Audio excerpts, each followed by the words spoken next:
Právě tady ve Vysokých Tatrách jsou šerpové nepostradatelní. Dodnes to zásobují většinu horských chat. Terén je zde natolik náročný, že se na většinu z nich nedostanete jinak než pěšky.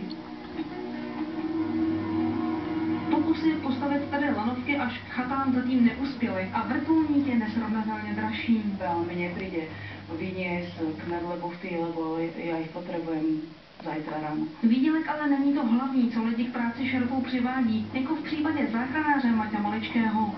Ja konkrétne sa modlím, ja som veriaci, takže mi tak fajn som v prírode, to tak jak reholník skoro. Ono také vynést 100-kilový náklad vyžaduje i něco jiného než jen sílu. Vždyť už samotné krosny napovídají, že vám takovou cestu nic neulehčí. Dřevěné konstrukce jsou už desítky let stejné, bez jakýchkoliv moderních doplňků. Pro větší pohodu je v oblasti zad připevněn pouze molitan. Popruhy musí být extra pevné, přitom ale nesmí šerpu se 100-kilovým nákladem řezat do ramen. Málo kdo uvěří, že jsou to hadice, které běžně používají hasiči.